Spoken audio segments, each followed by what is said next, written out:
en V6. Donc, on prend le plus ample. En général, c'est V5. Hein. D'accord? Il faut apprendre les normes. Ça, c'est à vous de le faire.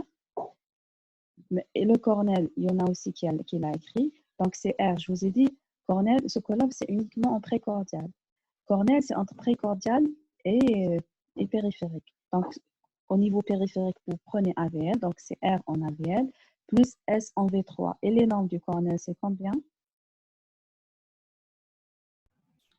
Il doit être inférieur à 28 chez l'homme et inférieur à 20 chez la femme. Voilà, très bien. Alors, si ça tombe à l'examen, je sais que c'est votre point sensible, l'examen. Il y en a qui se sont trompés bêtement. Par exemple, si je vous dis quelles sont les normes, vous répondez comme ça. Donc, inférieur à 28 chez l'homme et inférieur à 20 chez la femme. Sinon, si on vous dit à partir de quelle valeur il faut parler d'HVG, il faut dire donc supérieur. OK, supérieur à 28 chez l'homme et supérieur à 20 chez la femme. D'accord? Il faut apprendre vos indices et les normes. C'est pas quelque chose de difficile, mais c'est des choses à apprendre parce que c'est comme ça qu'on reconnaît l'HVG. D'accord? Donc, l'HVG, c'est un indice qui est augmenté plus une déviation axiale gauche. En général, la déviation axiale gauche n'est pas très importante, n'est pas au-delà, par exemple, de moins 30. D'accord? Donc, c'est comme ça qu'on reconnaît une HVG. Vous avez fait le CG pathologie. Est-ce que vous comprenez ce que je dis? Parce que là, on a avancé, on n'est pas à la première semaine.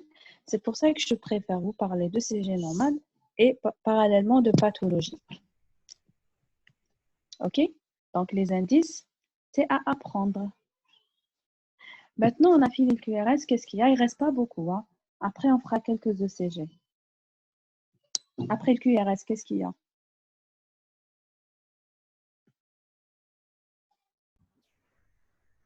Après le QRS, qu'est-ce qu'on voit?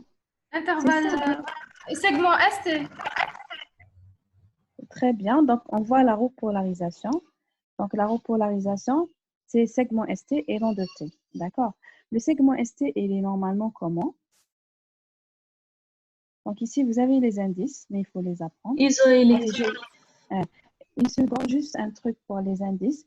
Donc, pour les indices, ils sont tous donc indicateurs d'HVG.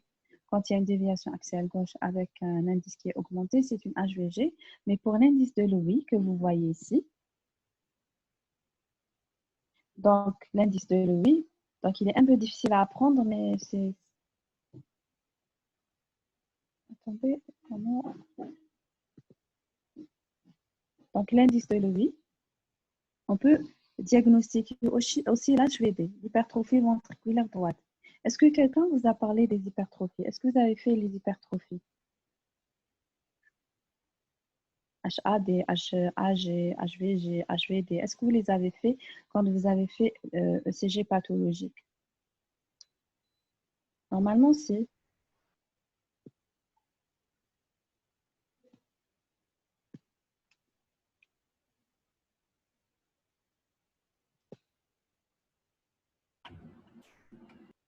Ah bon, non. À ma connaissance, non, docteur. Pardon? Normalement, non. Ah, c'est bizarre. D'accord, donc les hypertrophies, c'est par les indices qu'on les détecte, ok? Et après, pour l'HVG, il y a deux types. Il y a l'HVG systolique et il y a l'HVG diastolique. Donc, premièrement, je fais le diagnostic d'HVG, d'accord? Et on vous a parlé d'HVG systolique, diastolique quand vous avez fait les valvulopathies, non? Par exemple, pour le RAO, vous avez un HVG systolique. Pour l'insuffisance aortique, c'est une HVG diastolique. Est-ce que vous vous rappelez de ça? Oui. Oui. Alors, il faut les revoir, d'accord? Donc, je répète. Donc, HVG, j'ai une déviation axiale gauche plus un indice augmenté, soit Sokolov, soit Cornell, d'accord? Et après, pour voir est-ce que HVG systolique ou diastolique, il y a deux choses à voir. Il y a la repolarisation et un long de queue. Pour l'HVG systolique, qu'on voit principalement, HVG systolique, ça veut dire que c'est une gêne systolique, comme au cours du RAO, donc c'est une surcharge de pression, pas de volume. D'accord? quand le ventricule gauche se contracte contre une pression, parce il y a un obstacle, donc on parle de surcharge systolique. D'accord? Donc j'aurai une disparition de l'onde Q. Donc je vous ai dit tout à l'heure qu'il y a une petite onde Q en V5, V6, donc celle-là, elle va disparaître. Et vous avez une T négative. Par contre, pour l'HVG diastolique, que je vois par exemple en cas d'insuffisance mitrale, dans des fuites, d'accord, fuite mitrale, fuite aortique, donc c'est une surcharge de volume parce qu'il y a une régurgitation, donc il y a une surcharge de volume, pas une surcharge de pression. Donc dans ce cas-là, j'aurai l'onde Q qui est présente et j'aurai une onde T positive, d'accord? Donc essayez de revoir ça s'il vous plaît. Pour l'hypertrophie ventriculaire droite, il y a d'autres critères. Donc vous avez plutôt une déviation axiale droite. Et le seul indice parmi les indices qui permet de faire le diagnostic, c'est l'indice de Louis. Attendez, on va revenir à l'indice de Louis. Donc, les normes, c'est entre moins 14 et plus 17. Donc, quand c'est supérieur à plus 17,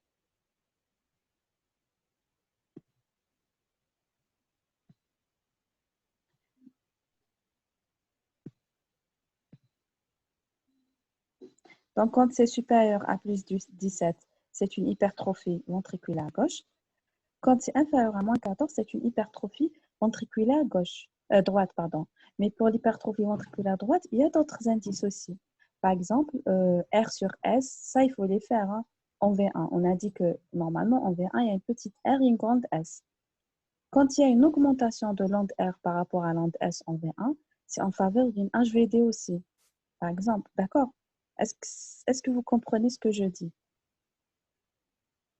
Par exemple, en cas de bloc de branche, si vous avez par exemple un bloc de branche droit avec un aspect RSR', si R' est très ample, donc c'est une HVD. OK? Donc il y a des signes en faveur d'une HVG, il y a des signes en faveur d'une HVD qu'il faut connaître. Donc on arrive au segment ST et T. Normalement, ST, il doit être isoélectrique, d'accord? Il doit être isoélectrique dans toutes les dérivations. Donc, ça veut dire, qu'est-ce que ça veut dire isoélectrique? Ça veut dire il n'est ni sus-décalé, ni sous-décalé. En pathologie, on parle de sus-décalage et de sous-décalage. Bien sûr, sus-décalage, c'est en dessus de la ligne isoélectrique et sous-décalage, il est en dessous, d'accord? Et la ligne isoélectrique, en général, c'est la ligne entre l'onde T et P qui la suit. C'est ça la ligne isoélectrique de référence. Donc, à partir de laquelle on parle de sous et de sus-décalage.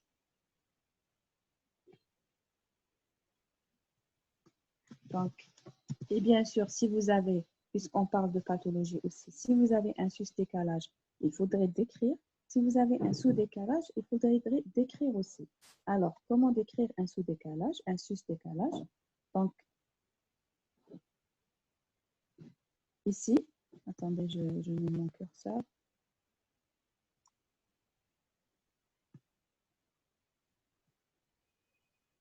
Donc là, vous avez un sus-décalage qui est concave, d'accord? Et là, vous avez un sus-décalage qui est convexe, d'accord?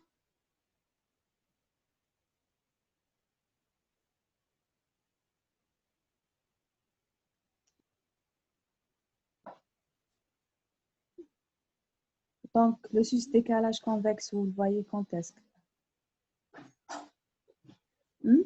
le sus-décalage convexe, vous le voyez quand est-ce que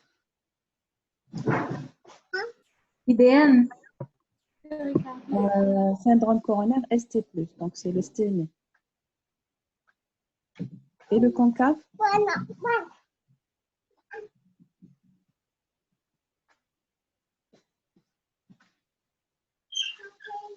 Le sus-décalage concave, vous le voyez quand?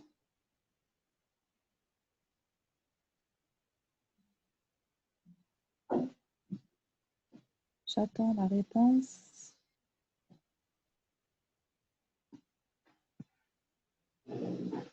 Non, c'est pas le non-sténé, non, non. Si vous avez un sus-décalage et c'est un syndrome coronaire, ça peut être qu'un sténé.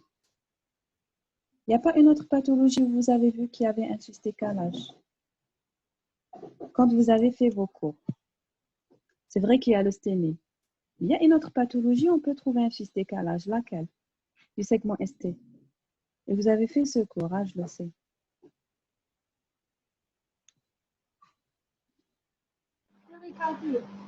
Très bien, c'est la péricardite. Donc la péricardite où vous avez un sus-décalage qui est plutôt concave. D'accord? Donc il y a d'autres parce que ça se pose, donc ce problème se pose aux urgences.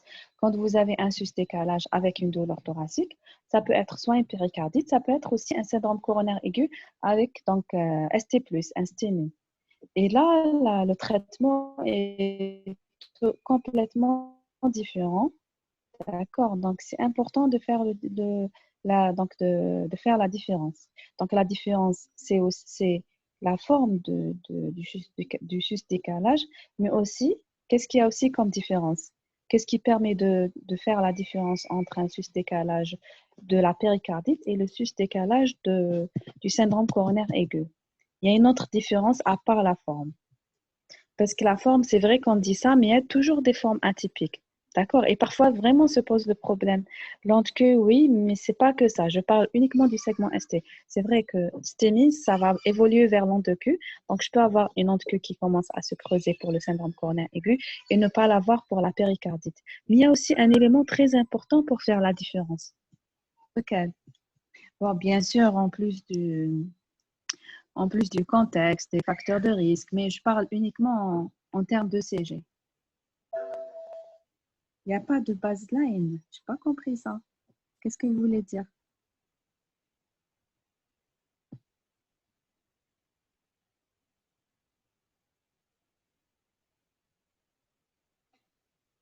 Euh, non, c'est l'évolution.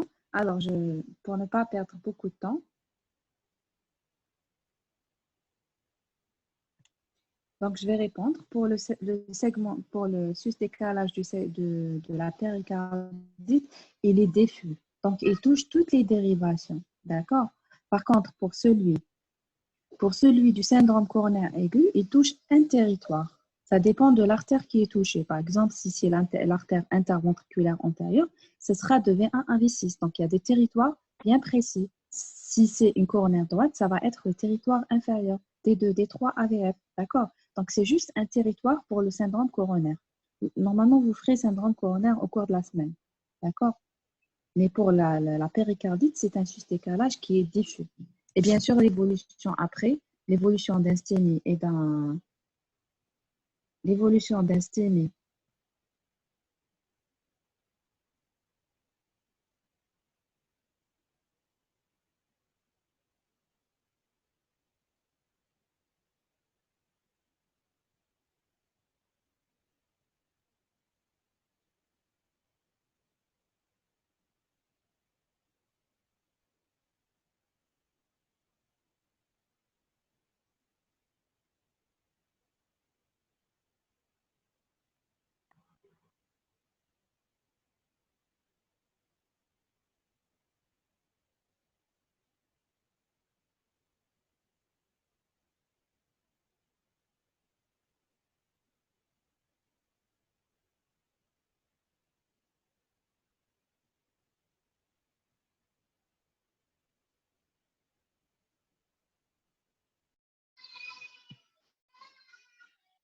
Alors, je reviens, ça s'est interrompu chez moi.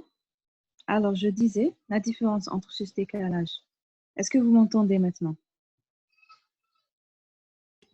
Oui, Oui, docteur, on docteur. vous entend. Donc, la différence entre un sus-décalage donc du STEMI, du syndrome coronaire aigu, et de la péricardite, non seulement c'est la forme convexe ou concave, mais aussi c'est le territoire. Donc, c'est logique. Donc, pour la péricardite, c'est une inflammation du péricarde. Donc, c'est une inflammation autour de tout le cœur. D'accord? Donc, les signes seront diffus. D'accord? Au niveau de toutes les dérivations. D'accord?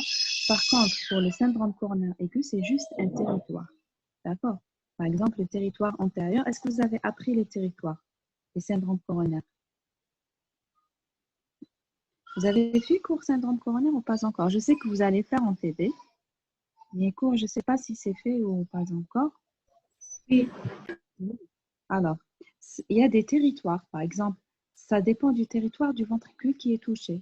Par exemple, si vous avez l'interventriculaire antérieur, donc c'est l'artère coronaire qui irrigue la partie antérieure du ventricule gauche, donc ça va être donc un sus-décalage en V1, V2, donc de V1, donc de V1 à V6, V1, V2, V3, V4, V5, V6.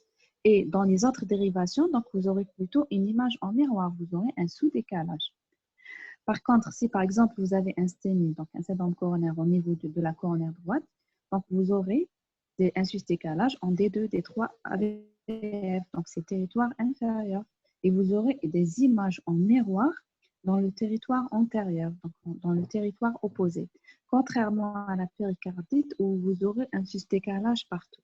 Et bien sûr, l'évolution, comme vous avez dit, est différente. Donc pour le syndrome coronaire aigu, ça va évoluer vers donc, la régression du sus-décalage et puis l'apparition du ventricule aussi. Pour donc, la péricardite aussi, elle a son évolution. Normalement, vous avez fait l'évolution électrique donc, de la péricardite. Donc, ça va évoluer vers une négativation de l'onde de T et tout. Donc, il y a 4 stades aussi de la péricardite que vous avez fait en cours. Ça, c'était le segment ST. L'onde de T. Donc, l'onde de T, qu'est-ce qu'il y a à voir pour l'onde de T? Il y a à voir sa morphologie. Et premièrement, sa morphologie. Deuxièmement, est-ce qu'elle est positive ou négative? Est-ce qu'elle est très ample ou pas? Alors, pour la morphologie, normalement, une onde de T normale n'est pas symétrique. D'accord? Une onde de T normale, elle a une montée qui est lente, une descente qui est rapide. OK? Donc, si elle est symétrique, ça veut dire que c'est pathologique. D'accord? Donc, une onde P ne peut pas être symétrique. D'accord? Et en général, elle n'est pas très ample. Elle n'est pas plus ample que... Donc, l'amplitude, elle est en fonction aussi de son QRS. OK? Si vous trouvez un petit QRS et une onde T qui est très ample, c'est pathologique. Par contre, si le QRS est ample, donc dans la même dérivation, bien sûr, donc ça suit. Et l'onde de T, normalement, elle est positive partout, sauf AVR. AVR. AVR parce que au niveau de AVR, tout est négatif. Hein. Que ce soit l'onde de P, que ce soit le QRS, tout est négatif. Pourquoi? Parce que rappelez-vous, AVR sur le cercle, elle est située à l'opposé. Donc, elle voit toute l'activité la fuir. D'accord? Donc, même le QRS est négatif et même l'onde de T qui suit, donc la repolarisation suit la dépolarisation, donc elle est négative en AVR. OK? Il y a des exceptions. On peut trouver une onde T négative en V1, V2, V3 chez l'enfant. D'accord? C'est normal de trouver une T négative en V1, V2, V3 chez l'enfant. OK? En réalité, même le sus-décalage, il y a des états physiologiques où on peut trouver un sus-décalage, mais on va pas encore surcharger la présentation. Retenez qu'un sus-décalage est pathologique, mais il y a par exemple la repolarisation précoce et tout, mais c'est des cas exceptionnels. J'ai pas envie de vous après, quand vous allez acquérir ces notions de base, après on pourra voir d'autres aspects. Alors, pour l'onde de T pathologique, qu'est-ce qu'on peut avoir? Donc, quand elle est positive, c'est pathologique. Quand elle est symétrique, c'est pathologique. Là, quand elle est ample, avec une base étroite, on suspecte quoi? On suspecte une hypercalémie. D'accord? Il y a les signes d'hypocalémie et d'hypercalémie sur l'ECG que vous devez connaître. D'accord? Là, elle est inversée, donc c'est pathologique. Là, notch, donc ça veut dire qu'elle est projetée. D'accord? En général, l'onde de T n'est pas projetée. Et là, elle est biphasique. Ça veut dire une partie positive, une partie négative. L'onde de T normale n'est pas comme ça. Est-ce que vous m'entendez? Oui, docteur. Très bien. Alors, on arrive à la fin. Ça, c'est les variantes. Je vous ai parlé de variantes où on peut trouver un sus-décalage. Donc, c'est la repolarisation précoce. Après une petite onde qu'on appelle l'onde de J. D'accord? Mais ça, c'est pas... On va sauter ça. Et après, parfois, vous avez l'onde de U. Je ne sais pas, est-ce que j'ai mis une plaque ici? Bon, l'essentiel. Après l'onde de T, parfois, Malheureusement, à chaque fois, j'ai un problème avec mon PC. J'espère que ça ne va pas se bloquer. Alors, l'an de U, je ne l'ai pas présenté ici. Est-ce que vous voyez mon écran? Non, docteur, c'est noir. C'est noir, d'accord. Ok. J'ai un problème.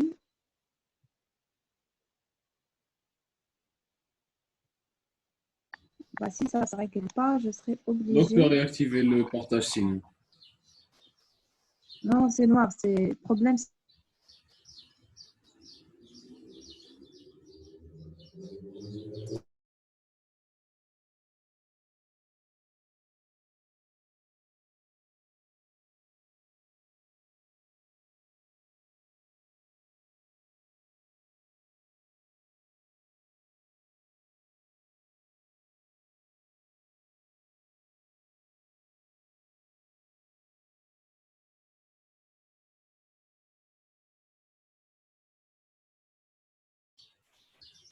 On vous entend pas, docteur.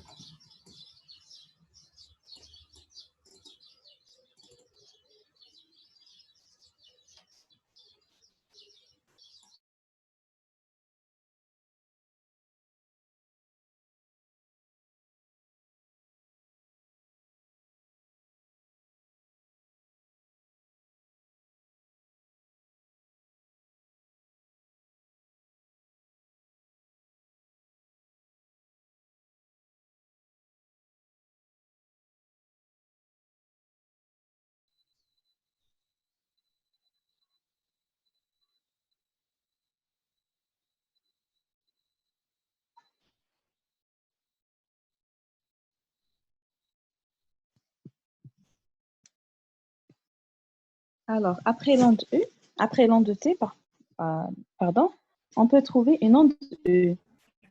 Attendez une seconde parce que je me suis trompée du fichier. L'onde E qui n'a pas de signification en pathologie parce qu'on peut la trouver. On peut la trouver. Est-ce que vous m'entendez? Je sais que je n'ai pas encore partagé l'écran. Ah si, j'ai partagé. Je vais l'arrêter un instant.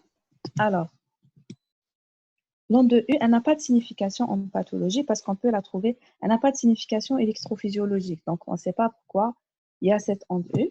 Mais on peut la trouver chez le sujet normal, mais il faut savoir qu'elle est plus fréquente en cas d'hypokaliémie. D'accord?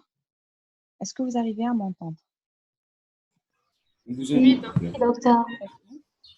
Alors, une seconde. J'ouvre juste mon fichier. Donc, quelle est l'étape qui reste maintenant? Donc, on a vu le segment ST, l'onde T. Qu'est-ce qui reste?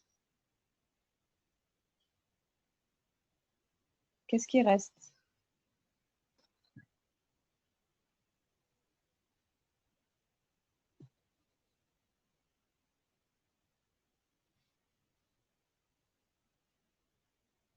Qu'est-ce qui me reste?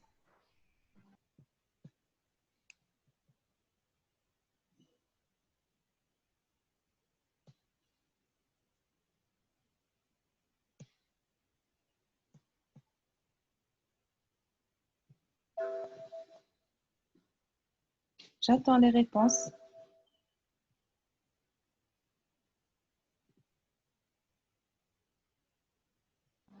QT. Alors, c'est le QT, oui. Comment calculer le QT?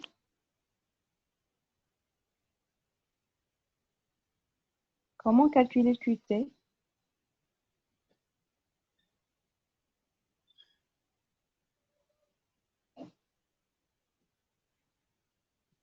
Comment calculer le QT?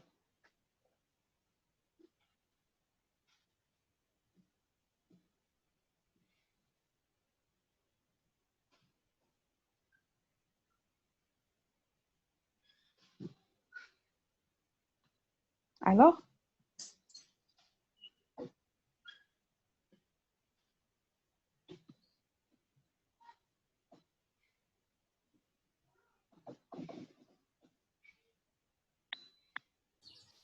Pour calculer le QT, on a besoin d'une formule. oui, il faut utiliser. Qu'est-ce qu'il a comme particularité, le QT? Le QT est très variable avec la fréquence cardiaque, d'accord? Oui, Donc, il sera quand il y a une tachycardie et il s'allonge quand il y a une bradycardie. Alors, s'il est très variable, donc le problème, c'est que ça va être difficile de trouver des normes. D'accord?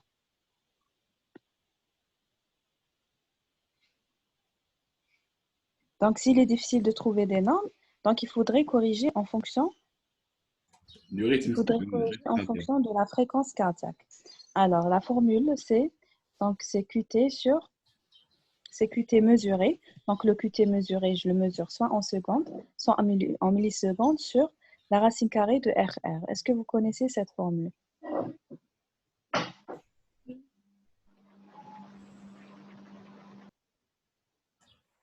Docteur, ça va se recouper. Ah bon? Ok, d'accord. On rejoint le même. Là, On rejoint le lien, oui. même. D'accord, le même. D'accord.